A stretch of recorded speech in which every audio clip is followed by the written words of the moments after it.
अस्सलाम वालेकुम स्टूडेंट्स। बच्चों, आज का हमारा टॉपिक है क्वांटाइज्ड रेडियाई। क्वांटाइज्ड रेडियाई जो है उसको स्टार्ट करने से पहले आप थोड़ा सा पिछला रिमाइंड कर लें, क्योंकि आप लोगों ने इससे पीछे टॉपिक जो पढ़ा था वो था बोहर एटॉमिक मॉडल। उसमें आपने बोहर का सेकंड पास्टुलेट पढ़ा था, जिसमें अकॉर्डिंग टू दैट पास्टुलेट जो इलेक्ट्रॉन होते हैं वो अराउंड द न्यूक्लियस अपने जो ख़ास ऑर्बिटल्स होते हैं उनमें रिवॉल्व कर रहे होते हैं, और उनका हर जो इलेक्ट्रॉन होता है उसका एक स्पेसिफिक जो है वो मोमेंटम होता है, और मोमेंटम की वैल्यू हम फाइंड करते हैं by the equation mvr is equal to NH/2 pi. N जो है वो प्रिंसिपल क्वांटम नंबर या ऑर्बिटल नंबर है, और इसी से पता चलता है कि इस वक्त इसके इलेक्ट्रॉन के मोमेंटम की क्या वैल्यू होगी। इसी इक्वेशन को आगे यूज़ करते हुए अगर हम बात करें कि फ़र्ज़ करें जो इलेक्ट्रॉन है वो nth ऑर्बिटल में मूव कर रहा है, तो हम इस इक्वेशन को लिखेंगे कि इक्वेशन जो है वो बन जाएगी mvn/rn is equal to NH/2 pi. N जो है वो हमने सबस्क्रिप्ट इसलिए लगाया है क्योंकि वो रिप्रेजेंट कर रहा है कि कौन सा ऑर्बिटल है। तो इस इक्वेशन में से हम अगर वी एन की वैल्यू यानी nth ऑर्बिटल में वेलोसिटी की वैल्यू निकालें तो वो आ जाती है n v n is equal to NH/2 pi m/r n। यहाँ m जो है वो मास ऑफ इलेक्ट्रॉन है, rn जो है वो रेडियस ऑफ इलेक्ट्रॉन है, और h प्लैंक्स कांस्टेंट है, 2 पाई भी कांस्टेंट है, n ऑर्बिटल नंबर है, और vn जो है वो वेलोसिटी है जिसके साथ इलेक्ट्रॉन मूव कर रहा है अपने ऑर्बिटल में। जब इलेक्ट्रॉन न्यूक्लियस के अराउंड मूव करता है, अगर हम हाइड्रोजन एटम को कंसीडर करें तो उसके सेंटर में एक सिंगल प्रोटॉन होता है, और जो इलेक्ट्रॉन है वो अराउंड द न्यूक्लियस जो है वो रिवॉल्व कर रहा होता है। इलेक्ट्रॉन के ऊपर पॉजिटिव चार्ज और इसी तरह इलेक्ट्रॉन के ऊपर नेगेटिव चार्ज और प्रोटॉन के ऊपर पॉजिटिव चार्ज होता है। इलेक्ट्रॉन और प्रोटॉन के दरमियान कूलम फोर्स जो है वो एग्जिस्ट करती है Fe, और Fe हम यानी कूलम फोर्स जो है वो कैसे कैलकुलेट करते हैं, वो हम by Coulomb's law Fe calculate Coulomb force calculate करते हैं। उसके अकॉर्डिंग Fe कूलम फोर्स जो होती है वो इक्वल होती है K(Q1Q2/r²। यहाँ Q1 और Q2 प्रोटॉन और इलेक्ट्रॉन के चार्जेस हैं, और अगर हम प्रोटॉन और इलेक्ट्रॉन के चार्जेस की वैल्यू E यानी 1 इलेक्ट्रॉन के चार्ज के बराबर हम उसकी वैल्यू लगाते हैं, और अगर हम उसके पॉजिटिव नेगेटिव साइन को कंसिडर ना करें, सिर्फ उसकी मैग्नीट्यूड देखें, तो हमारे पास Fe यानी इलेक्ट्रिक फोर्स या कूलम फोर्स जो है वो होगी कि Fe is equal to KE²/Rn, क्योंकि Q1 और Q2 दोनों की जगह आपने E लिख दिया। E जो है वो एक इलेक्ट्रॉन के चार्ज को शो कर रहा है।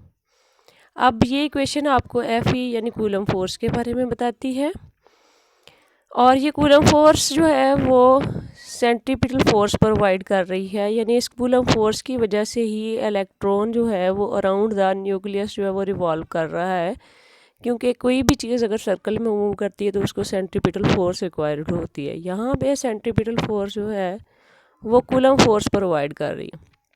इस तरह से हम कूलम फोर्स को इक्वल टू सेंट्रीपिटल फोर्स लिखेंगे, तो हमारे पास इक्वेशन जो है वो ये बन जाएगी mvn/rn is equal to KE²/rn²। यानी हमने इक्वेशन नंबर 1 और 2 को इक्वेट कर दिया कूलम फोर्स को और सेंट्रीपिटल फोर्स को। अब यहाँ से हम Rn की वैल्यू निकालेंगे। क्रॉस मल्टीप्लाई करने के बाद हमारे पास जो Rn की वैल्यू निकलती है वो Rn is equal to KE²/mvn² निकलती है।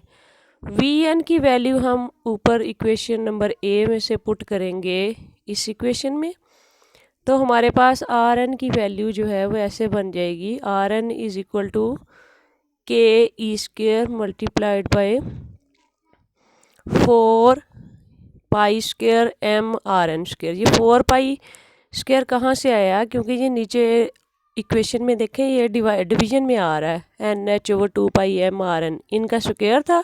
जब आपने स्क्वायर लिया, स्क्वायर लेने के बाद जो डिवीजन थी वो ऊपर मल्टीप्लिकेशन में चली गई, तो 2 पाई का स्क्वायर 4 पाई हो गया, एम का स्क्वायर और आर एन का स्क्वायर ये स्क्वायर हो गए, और के ई स्क्वायर पहले ही आपके पास ऊपर न्यूमिनेटर में मौजूद था, नीचे आपके पास एम बच गया, एन स्क्वायर बच गया और एच स्क्वायर बच गया। अब जो ऊपर एम स्क्वायर है उसके साथ एक एम कैंसिल हो गया। बाकी इक्वेशन जो है उसको हम थोड़ा सा तरतीब दे के लिखेंगे। हम आर एन स्क्वायर से आर एन को डिवाइड कर देंगे, अगेन क्रॉस मल्टीप्लिकेशन करेंगे, तो एन एच स्क्वायर जो डिवीजन में था वो दूसरी तरफ इक्वेशन के जाएगा, तो वो मल्टीप्लिकेशन में चला जाएगा, और इसी तरह जो न्यूमिनेटर है वो न्यूमिनेटर में चला जाएगा, यानी के E square 4 pi square M जो है वो क्या बन जाएगा 4 पाई स्क्वायर एम के ई स्क्वायर। अब इस इक्वेशन में से आपके पास आर एन की वैल्यू जो है वो आ जाएगी। आर एन की वैल्यू जो निकली आपके पास वो है N square H square over 4 pi square के एम ई स्क्वायर। अब n जो है वो प्रिंसिपल क्वांटम नंबर को शो करता है। प्रिंसिपल क्वांटम नंबर का मतलब है यानी फर्स्ट ऑर्बिटल, सेकंड ऑर्बिटल या थर्ड ऑर्बिटल। अगर हम फर्स्ट ऑर्बिटल की बात करें कि जो ये देखें ये ऑर्बिटल्स शो हो रहे हैं, फर्स्ट ऑर्बिटल के लिए जो रेडियस होगा वो r1, सेकंड के लिए r2, थर्ड के लिए r3 एंड सो ऑन। इसी तरह जैसे जैसे ऑर्बिटल का नंबर बढ़ता जाएगा तो उसके साथ r के साथ भी उसका नंबर जो है वो चेंज होता जाएगा। अब इस इक्वेशन में से देखें n की वैल्यू अगर हम 1 लगाते हैं तो हमारे पास r1 आ जाता है H square over 4 pi square के एम ई स्क्वायर। ये सारी कांस्टेंट वैल्यू हैं। एच प्लैंक्स कांस्टेंट है, 4 पाई स्क्वायर भी कांस्टेंट है, पाई की वैल्यू कांस्टेंट होती है, के जो है वो कूलम कांस्टेंट ये भी एक कांस्टेंट वैल्यू है, एम इलेक्ट्रॉन का मास है, ई इलेक्ट्रॉन का चार्ज है। इनमें सिर्फ वेरिएबल जो है वो n बचता है, वो ऑर्बिटल के नंबर के साथ चेंज होता जाएगा। अगर आप ये सारी वैल्यूज़ लगा के इस वैल्यू को कैलकुलेट करें तो आर एन यानी फर्स्ट ऑर्बिटल का रेडियस जो है वो 0.053 नैनोमीटर निकलता है।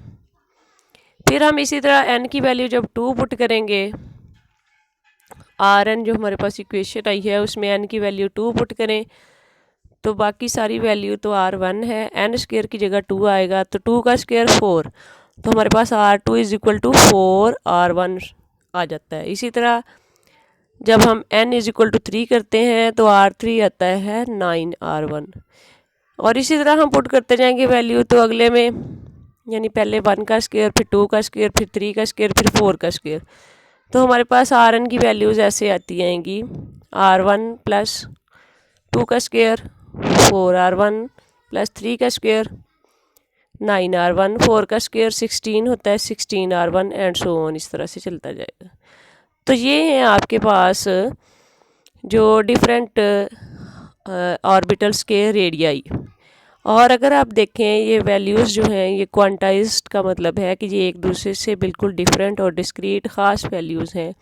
इनके अलावा मतलब हम ये नहीं कह सकते कि 8r1 में भी इलेक्ट्रॉन जो है वो पाया जाएगा, या 3r1 जिसकी वैल्यू होगी उसमें होगा, या 5r1 जो होगी उसमें, उनमें इलेक्ट्रॉन मौजूद नहीं होंगे। इलेक्ट्रॉन इन ख़ास वैल्यूज़ यही वाली जो हम कैलकुलेट करके आएंगे रिज़ल्ट, इन्हीं वैल्यू के रेडियाई यानी इतना रेडियस जब होगा तो वहाँ पे इलेक्ट्रॉन जो है वो रिवॉल्व करेगा। बाकी ऐसे ही नहीं कि हर जगह पे इलेक्ट्रॉन जो है वो अपना ऑर्बिटल बना सकता है। इसलिए ये कहा जाता है कि ये क्वांटाइज्ड यानी मखसूस वैल्यूज़ वाले रेडियाई जो है वो रेडियस की जगह है। तो इस तरह से ये इन रेडियाई में इलेक्ट्रॉन रिवॉल्व करेगा। अब यहाँ से आर एन की जो आपकी वैल्यू निकली हुई है ना ऊपर इक्वेशन में, जिसको हमने जो है वो हाईलाइट भी किया हुआ है, इस इक्वेशन को अगर फर्स्ट इक्वेशन में पुट करें ए वाली में आर एन की वैल्यू, तो हमारे पास वी एन की वैल्यू भी निकल आती है, यानी वेलोसिटी इन एनी ऑर्बिटल। तो वो वेलोसिटी जो है वो हमारे पास ये इक्वेशन आती है V N is equal to 2π/k²/NH। तो ये भी क्वांटाइज्ड वैल्यूज़ ही होंगी अगर हम इनको कैलकुलेट करेंगे। ठीक है बेटा, ये है था हमारा आज का टॉपिक क्वांटाइज्ड रेडियाई।